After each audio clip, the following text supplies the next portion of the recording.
വന്നിപ്പിൻ മാതാവിനെ വന്നിപ്പിൻ മാതാവിനെ വന്നിപ്പിൻ വരണ്ടേ വന്നിപ്പിൻ വരവേ. ഭാരതാംബയുടെ ആയിരുന്ന മക്കളെ, സഹോദരി സഹോദരന്മാരെ, കുഞ്ഞുങ്ങളെ, രാഷ്ട്രപിതാവ് മഹാത്മജിയുടെ പൗത്രൻ ശ്രീ അരുൺ ഗാന്ധിജി, നിങ്ങൾക്ക് ഭാരത സ്വാതന്ത്ര്യത്തിന്റെ സുവർണ്ണ ജൂബിലിയുടെ ആശംസകൾ ഞാൻ നേരും. 1947 ആഗസ്റ്റ് 14 അർദ്ധരാത്രി 12 മണിക്ക് ശേഷം 1 മിനിറ്റുള്ള അവസരത്തിൽ ബ്രിട്ടീഷ് ആധിപത്യത്തിൽ നിന്ന് ഭാരതം സ്വതന്ത്രമാണ്. ആ പുണ്യവേള ഞാൻ ആഘോഷിച്ച വിധം നിങ്ങളെ അറിയിക്കുന്നത് എനിക്ക് സന്തോഷം.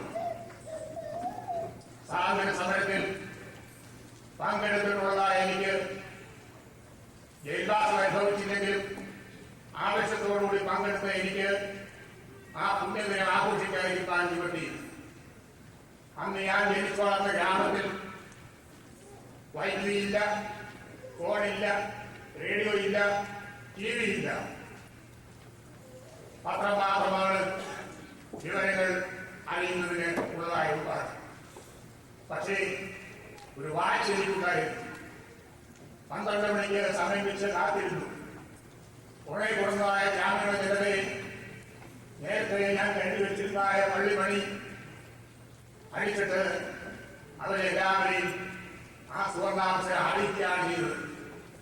അങ്ങനെ ആ മണിയുടെ അനുകരണനം ഡൽഹി വരെ എത്തിക്കാണുമെന്നാണ് എന്റെ പ്രതീക്ഷ.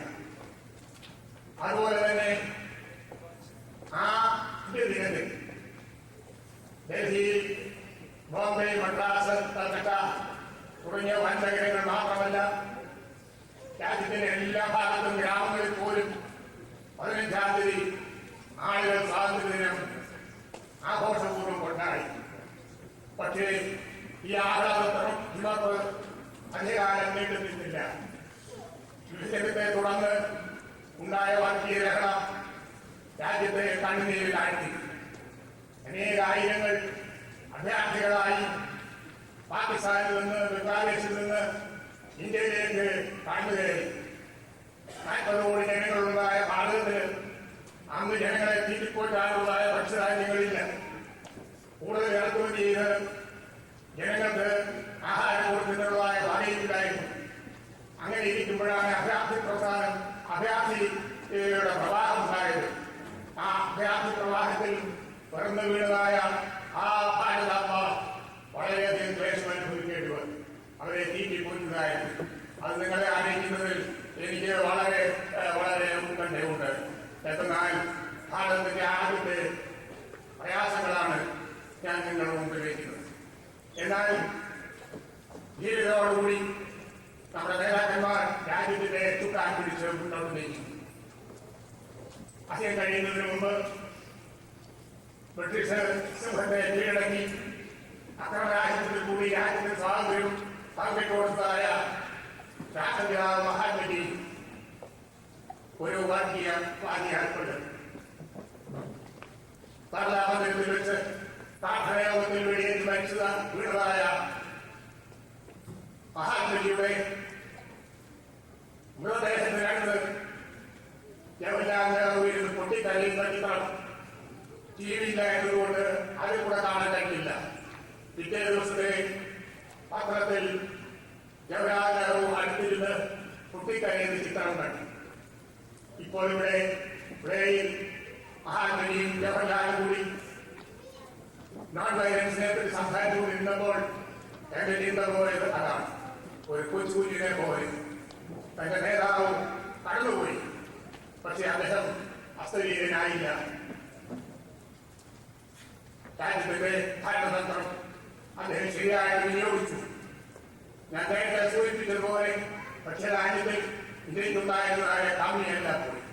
അത് 40 കോടി ജനങ്ങളാണ് ഉണ്ടായിരുന്നുവെങ്കിൽ ഇന്ന് 97 കോടി ജനങ്ങൾ. ആ ജനങ്ങളെ ചീറ്റിപ്പോയിട്ടുള്ളതായ ഭക്ഷ്യധാന്യം ഇന്ത്യ ഉത്പാദിപ്പിക്കുന്നുണ്ട്. പാൽ ഉത്പാദനത്തിൽ ലോകത്തിലെ ഏറ്റവും ഉന്നതമായ ിലേക്ക് ഇന്ത്യ കടന്നിരിക്കുകയാണ്.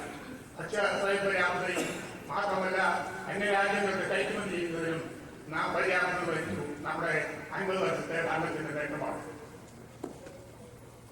ഈ 50ാമത്തെ വാർഷികം ഈ രാജ്യത്ത് കൊണ്ടാടുവാൻ ഇടയായതിനെ പറ്റി ഞാൻ ചിന്തിക്കുകയായിരുന്നു. ബ്രിട്ടീഷ് കോളർ ഇനി വാഴ്ച ചെയ്യുന്നത് ആദ്യ സ്വാതന്ത്ര്യം പ്രാപിച്ചതായ ഈ അമേരിക്ക, രണ്ടാമത് ബ്രിട്ടീഷ് സാമ്രാജ്യത്തെ തകർത്ത് തരിപ്പണമാക്കിയതായ ഭാരതത്തിന് മക്കൾ ഭാരത കച്ചവടം കളവൊരുക്കി തന്നത് ദൈവത്തിന്റെ വലിയ കൃപയാണ്. അങ്ങനെ ഇത്രയോ ആളുകൾക്ക് ഈ 50ാമത്തെ ഈ ജൂബിലി ആഘോഷം കൊണ്ടാടുവാൻ തക്കവണ്ണം ഈ രാജ്യം നമുക്ക് താമസിക്കുന്നതിനും ജീവിക്കുന്നതിനും തക്കവണ്ണം ഈ ഇവിടുത്തെ ജനാധിപത്യ ഗവൺമെന്റ് ചെയ്തിട്ടുള്ളതായ എല്ലാ സന്മനസ്സിനെയും ഓർത്ത് ഞാൻ അവരെ അഭിനന്ദിക്കുകയാണ് ഈ അവസരത്തിൽ ചെയ്യുന്നത്. ഇനി എനിക്ക് സമയം വളരെ പരിമിതമായതുകൊണ്ട് എനിക്ക് ഒന്നും പറയാനില്ല. ഇന്ത്യ 50 വർഷം കൊണ്ട് വളർന്നു. സാങ്കേതിക ശാസ്ത്ര രംഗത്ത് ഇന്ത്യ വൻപിച്ച കുത്തികയറ്റം.